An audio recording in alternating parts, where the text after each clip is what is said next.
Hi, everyone. Welcome to this breakout session.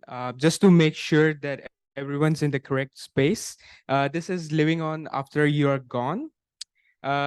So with Mahogany Hines, Mahogany currently volunteers her time as a president of Registered Nurses Association of Ontario's Palliative Care Nursing Interest Group, and previously held the role of Policy and Political Action Executive Network officer for both Niagara chapter and Palliative Care Nursing Association as the income president elect and is currently interim secretary slash treasurer. She's the past chair of Palliative Care Consultant Network of Ontario. She's full-time registered nurse and works as a palliative pain and system management consultant throughout Niagara region. Today, Mahogany will investigate the idea of leaving a personal legacy. Many of us wonder how we will be remembered after we are gone. This presentation will discuss the concept of legacy work and explore some things that might be worth considering for those you love and for yourself from a palliative care lens. So hello, everyone. As he's introduced me, my name is Mahogany Hines. I'm a registered nurse. I currently actually work, that was my former role, was a palliative pain and symptom management consultant in the Niagara region. I currently work as a clinical nurse specialist for Hamilton Health Sciences on the palliative care unit. We have a 60-bed palliative care unit. It's one of the largest in North America.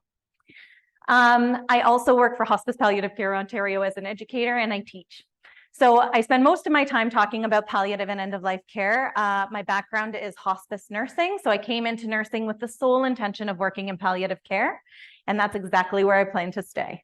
I do have a master's in bioethics, which I finished very recently, because I like to have the really difficult conversations, because I think that they're really important, and palliative care is fraught with them. So as we begin, what I'm going to do is see if this works for me. It was working. Bear with me a second here. Of course, it's not going to work while we're make a liar out of me. One sec. I have no conflicts of interest. That's basically what my next slide is, if it will work. Maybe. Nothing like technical difficulties. I'm like, of course, everything worked prior. I mean, I'm the one with the metal elbow, so it might be me. There we go. Okay. Yeah, I think so. Yep, it sure is. There we go. So we just needed you to come in the room, Marnie. So I have no conflicts of interest. I have no financial conflicts of interest to disclose. No known, I mean, I have biases, much like everybody else has biases. I think it's a bit of a lie when we say we have none. But definitely, I have no biases with relation to the content that I'm going to share. So the objectives are today, I'm going to talk about the concept of legacy, what it is not. I'm also going to talk about some examples of legacy work. Some you may be familiar with, some you may not even think of. The other thing I'm going to talk about is the gift of advanced care planning. I think this is something that's really important. I spend a great deal of my time talking about advanced care planning to many people. And many of you have already probably started to do it, whether you realize it or not. I'm also going to talk about, I'm going to give you an opportunity for some group sharing if it's something that's of interest to you. Okay, so what is a legacy? So when you hear the word legacy, what are the things that you hear? And I welcome you to participate because I get sick of hearing my own voice. What you leave behind, absolutely. Good, thank you for that. I think the other piece of legacy that we need to remember is it's meaning making, and it's a way of coping for many people. It actually helps with the coping process. When we talk about legacy, some of the things that we consider, as we go along, it occurs when people find meaning through certain events, certain experiences. All of you have legacy, whether you acknowledge it or not, whether you call it that or not. Nobody has to do legacy work, and I want to really make that imperative. I was talking to my best friend who happens to be a social worker and a psychotherapist, and she works as a psychosocial bereavement clinician, and she's like, some sometimes legacy work feels like a burden for people. I don't want it to feel like a burden for you. You don't have to do legacy work. Many of you have a legacy, even if you don't go out of your way to do additional work for it.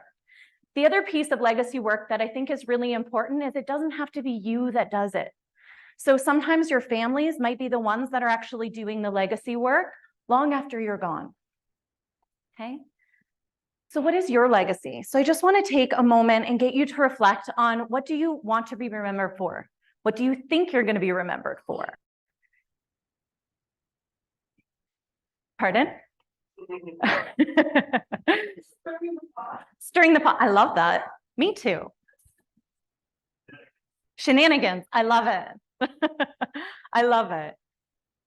So what do you want to be remembered for? The other piece that we like to ask when we talk about legacy work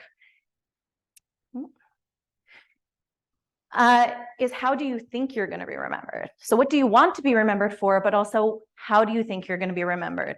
And if there's a differentiation between the two, how do we change that?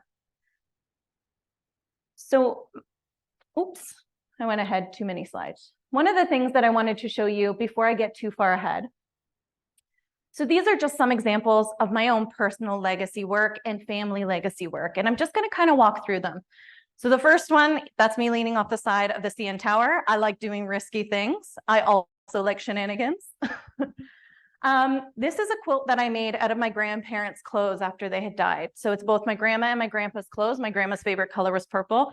My grandfather's favorite color was plaid. So as you can see, there's many plaid shirts. But whenever I look at this and touch it and interact with it, it reminds me of all those moments that I had, that all these clothes were wrapped around me. This is another piece of legacy work. So I actually am wearing it right now. It's my dog's nose print. So my dog died this year, one of my two. This is also her ECG rhythm. So one of the things that I had asked for was, can I get her ECG? She went into cardiac failure. So these were some of the things that are legacy for me. They're mourning pieces. They help me to cope through the loss of the things and people that I love. But it also makes me wonder, how am I going to be remembered? Okay. So as we move on, I'm going to give you some examples of what legacy work can look like. So one of the things that I want you to do is, on your tables, you'll each see little sheets. Please take one. And there's pens. I tried to make sure that you guys had pens. I also realize there's pens at the back now. I want you to consider, what do you want to do for yourself before you die? What's on your bucket list? What are the things that you want to complete? And I do this regularly with my patients. On the palliative care unit, in hospice, I've had these conversations. It doesn't have to be big. It doesn't have to be, this big arduous task that lasts for years and years. People have seen the movie P.S. I Love You, and they think that that's what legacy work is. Sure, that's one example, but it doesn't have to look like that. One of the examples that I often refer back to is, I cared for a patient several years ago now, and we had a really close relationship. One of the things that she would do is she would always call Magnolia down the hallway. I was Magnolia, for the record. That is not my name, but I responded to it because that's what she kept remembering as my name. I got to know her really, really well. I think we had her for about 6 months. And as she started to decline, one of the things that she said to me was she wanted to do some art. And I was like, oh, do you do art? And she was like, nope, I'm just bored. And I was like, okay. She was a really spicy character, and I loved that about her. When she moved into the room at the hospice, she moved in. There was all sorts of things from her home. It literally looked like she had lived there for years. And I thought it was really beautiful because she trusted us enough to actually show those parts of herself to us. The other beautiful thing is as she started to decline, she got to a point where she was no longer responsive. And when she was no longer responsive, I remember going into the room one day going, ooh, I think time is short. Looking around her room, and when I looked around her room, all I saw were these little handprints of her children as they had grown up. She had like a little stool with their handprints on it. She had a mug with their handprints on it. She had all these kind of different pieces of her life and her children while they were growing up. So I asked her, her sister was in the room, and I asked her, do you think that her children would like her handprint? She was no longer responsive. She wasn't able to respond in ways that were meaningful to us. But one of the things that we did was, her sister said, yeah, do you think her kids can come in and do this with us? And I said, yes, absolutely. And so she brought the kids in. We got garbage bags to put over so she didn't get paint everywhere. We got canvases. And what she ended up doing was handprints along those canvases with each of her children. She had 3 children. Each of her children had handprints, and the trunk of the tree were her handprints and all the leaves were theirs. Each of them got an opportunity to engage with their mother while she was actively dying. It normalizes the experience, but that's also her lasting legacy, right? Those handprints were so intimate for her. And I knew that even though she wasn't responding, really excellent palliative care, when it's done right and well, is doing things like that and getting to know our patients really well. And this is my responsibility and my legacy, is to make sure that you all get excellent palliative care, right? Because at some point, I hate to admit it, but 100% of us are going to die. You know, sorry to be the bearer of bad news. None of us are like Fame and are going to live forever. If you find the cure, let me know to life. But this is one of those things where I mean that we can be doing legacy work in really small ways, really immediate ways. And it was really beautiful. It doesn't have to be this big, arduous process. However, if you want to do a big, arduous process, there are some really great opportunities as well. So I want you to consider, what are the things that you want to do for yourself before you die? My next question that I want you to write on those little sheets is for those you know and love before you die. What are the things you want to do for them? And I'm just going to give you a moment to think about it, because you might not have thought about it before. I was like, yeah, there's extras on the other tables if you don't have them. So what do you want to do for yourself before you die? What do you want to do for the people that you love? Whether that's family or friends, chosen or given family. What do you want to do for your community is next. What kind of legacy do you want to potentially leave for the rest of your community? Whether it's the Huntington's community, whether it's larger than Huntington's community. Yeah, so we're on for your community.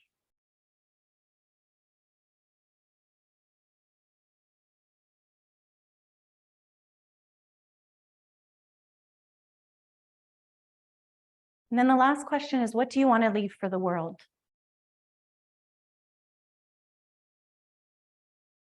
And the reality is many of you are already leaving an impression on the world that you don't realize you're doing. That's the beauty of legacy.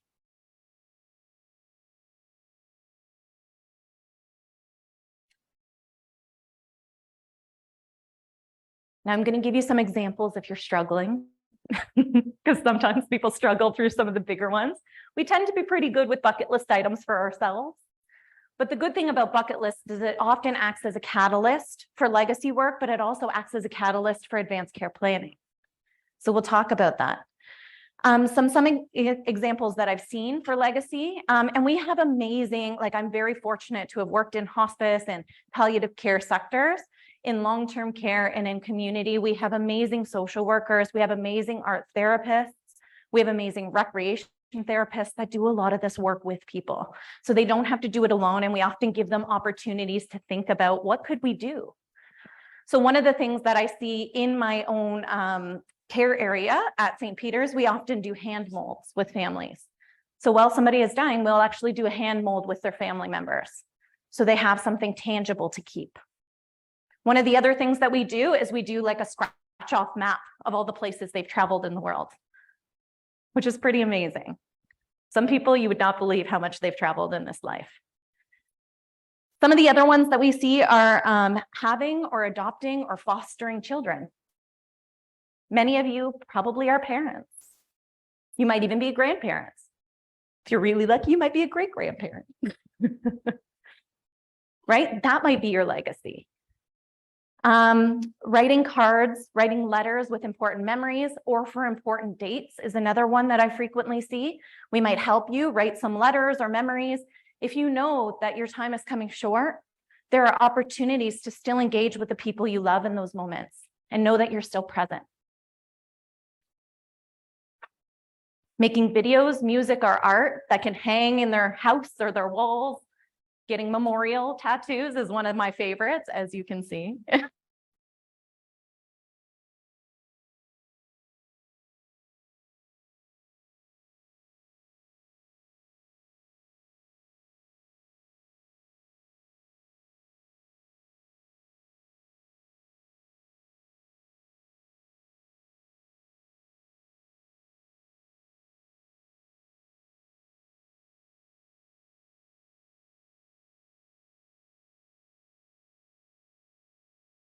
Bueller. Hello.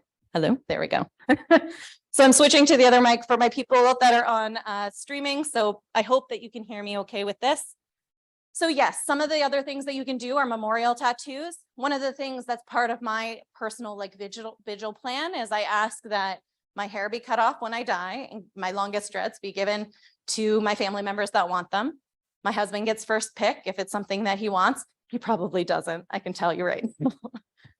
One of the other things that's for me that I think is really important is I want the people that I love and know to get tattoos that I have and travel around the world with them. Go to the places I've never been to. Let me live on through your experiences. One of the other things that you can do is wills and estate planning. So some of the practical legacy pieces that many people do is actually estate planning. One of the biggest gifts you can give your family is planning your own funeral. Honestly, as somebody who's had many family members and I've had to go through some of those processes, it's a bit of a nightmare sometimes. So these can be sometimes legacy gifts, and we don't necessarily think them as maybe the nicest bits of legacy work. They're not always kind of like the high mark, really high personal feeling ones, but they're really practical. Creating blankets, teddy bears, pillows. There's also a really good story about when other people might pick up on some of the legacy work that you begin. And this is a really beautiful one. So recently I had a resident or a patient that was quite young and they were within my care. And one of the things that they were doing was they were knitting a blanket for their friend because they were pregnant and they wanted to give their baby a blanket for when they were born because they knew that they weren't going to be alive when that happened. They died before they finished it. One of the things that happened though, was the family and friends knew about it. And one of the friends picked it up and finished it and gave it to the other friend. That's their legacy, right? So other people can sometimes pick up on the pieces that maybe you leave. You don't have to complete legacy work. Like I said, you already have one, okay? Some of the other ones that I think are really important, especially in the Huntington community, there are some that you can really do that will really help some of these bigger dot ones, helping each other, helping the people you love, helping the community, and helping the world. One of the things that you can do is talk about your experience. Talk about your experience as family members, talk about your experience as people living with Huntington's. I think it's really important because as healthcare providers, it's not something we always know about. We have lots to learn, and the only way we can learn a lot of this is through your experiences, so we can do better and we can show up better for you. I think it's really important. Advocacy is a huge part of what you do, right? Raising awareness and making sure people are advocating for you and your loved ones. Doing family trees is another one, right? Documenting your experience for your other family members, because unfortunately there is a familial component. Right? So helping them to navigate the healthcare system, because I assume that the healthcare system is really kind of shitty, for lack of better words. I work in the healthcare system. I've done it for the last almost 10 years. I know how bad it can be. So helping to navigate those pieces. The other piece that you can do is you can donate your body to scientific research, if that's something that's meaningful for you, because hopefully we can find a cure, right? Like that's the hope. Some of the other things you can do is participate in clinical trials, volunteering. Like I said, telling your experience is the biggest one, because I don't know what your experience is like unless you tell me. I can pretend to understand what quality of life means for you, but unless you tell me, I actually don't know. Doing interviews, podcasts, also a really beautiful way to leave a legacy. You're doing advocacy in many cases, but you're also getting to share your voice. Your family members can go back and look at it. They can listen, they can remember, they can heed your words. Any other thoughts? So I just want to open it up to the floor. I see many of you have been writing down. Would anybody be willing to share any of theirs?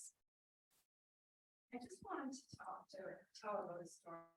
Please, do you want to? I know, you can keep it far away. So this year we've lost a nephew. His name, Richard Laviolette, and he is a musician, was a musician, singer, songwriter. and who lived a life of courage, had many health problems, and had Huntington's disease. And at 41 years old, he decided to do the MAID choice, medical assisted dying. But he left, could I play a song for you? So one of his songs, like he watched his mother pass away. He's seen nieces, I mean, not nieces, aunts and others go on with anyway, one of his songs is Someone to Tell My Story When I'm Gone, which is really speaks to what you're talking about. So if I could just play it, it's on Bandcamp if you ever want to look up his music. And I'm hoping this works. Okay, here we go.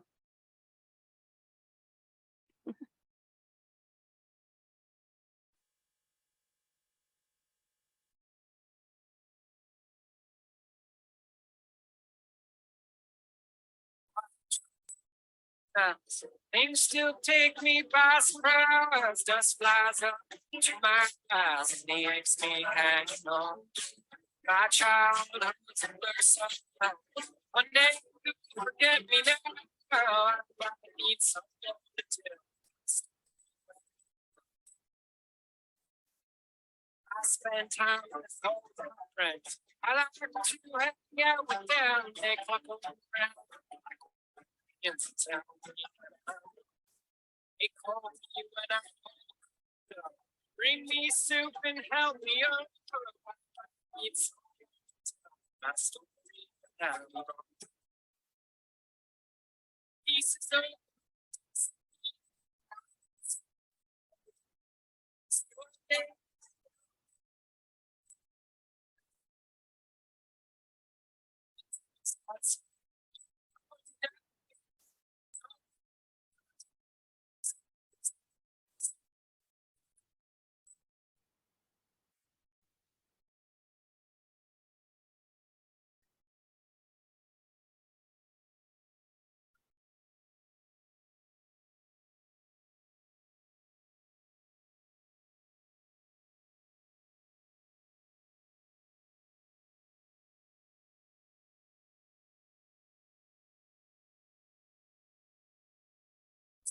around them.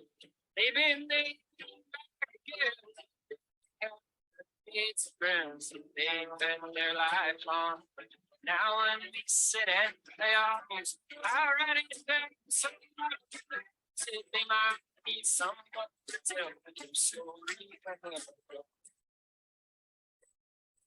And I'm old and no one knows. I go.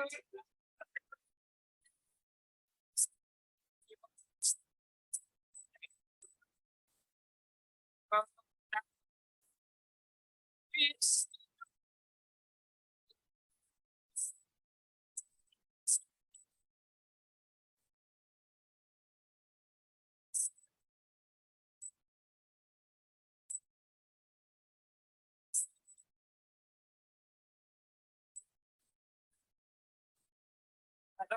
it takes God's glory. I will die in your spirit. Tell my soul. I might need someone to tell my story when I'm gone.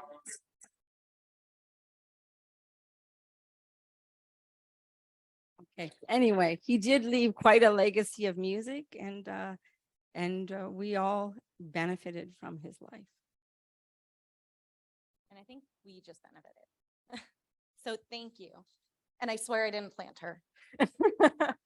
Like, thank you so much. I think that's a perfect example of what legacy can look like, right? And it's living on long after you're gone in different ways, in different, perspectives. And I think these are the opportunities that we have. Would anyone else like to share their experience or things that they're hoping?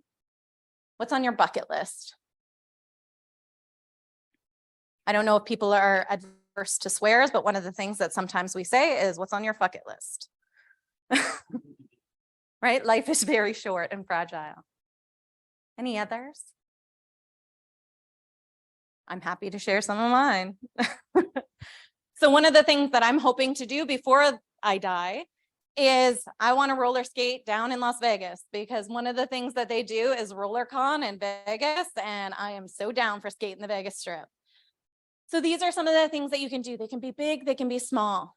Some of the things that I have tried to do personally is trying to do some advanced care planning. This brings us into the next bit. So advanced care planning is a gift not only to your family and your loved ones, but it's also a gift to your healthcare providers because it helps us to know what's most important to you, what's most meaningful to you, what are your values, right? Because we get to see a tiny little fraction of who you are as a person, but your loved ones know who you are. One of the things about advanced care planning, I think that is most important, regardless of your age, is identifying who you would want to be your substitute decision maker. So one of the questions I often ask people is, how many of you in the room are a substitute decision maker for someone else? You were? And who's your substitute decision maker? So everybody, I think a lot of people think that they don't have a substitute decision maker. All of you do. Yeah? Yeah, so power of attorney in Ontario, and thank you for bringing that context in, because in different provinces and territories, there's different legislation. Much of it is very similar, but there are nuances to it. I'm going to speak specifically to Ontario because that's my skill set. But that being said, power of attorney in Ontario, we have two different types. We have the power of attorney for personal care, and we have a power of attorney for property or finance. Right? Sometimes it's the same person, sometimes it's very different people. For example, when my grandparents were dying, I was the power of attorney for personal care, not for finance. That is not my wheelhouse, right? So sometimes it's the same. The other piece to know is your executor is not necessarily your substitute decision maker or power of attorney for personal care.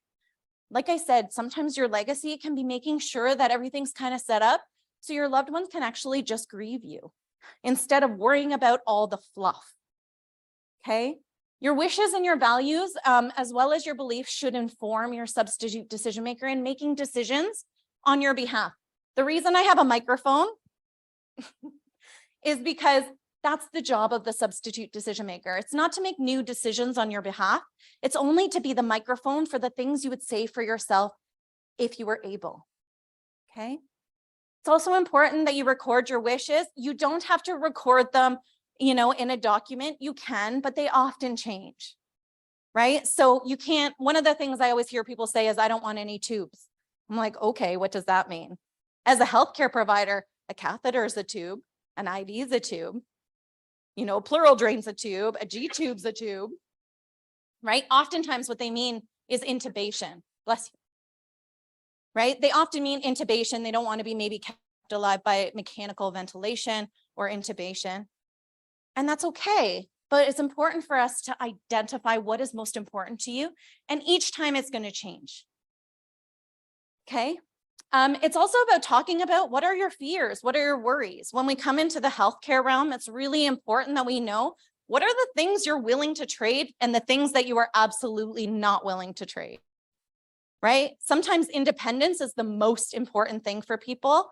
And if they feel like they don't have a voice in what they're doing, they don't want to be doing it. And that's okay.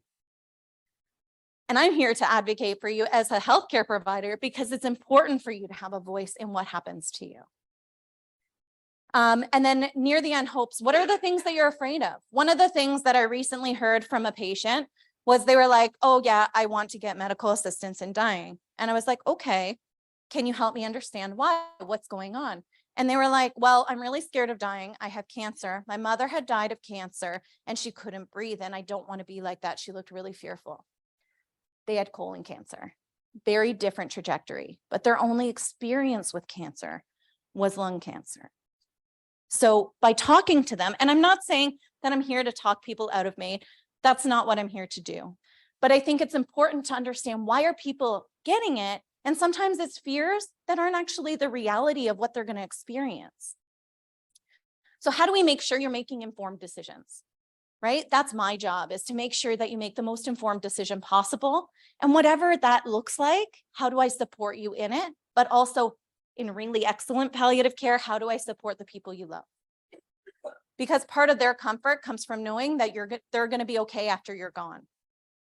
And this is sometimes where legacy work comes into play as well and is really helpful. Any questions on that?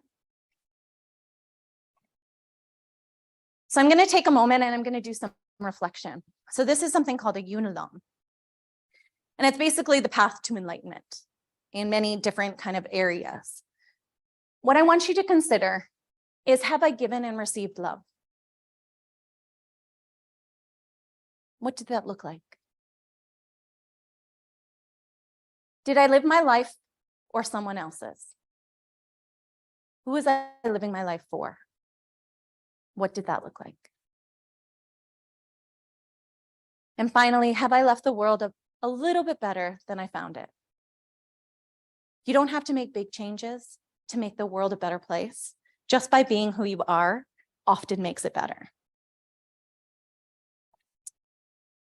So on that note, I'm going to finish. I'm going to give you some time back. Does anybody have any questions, comments, concerns? All right, thank you.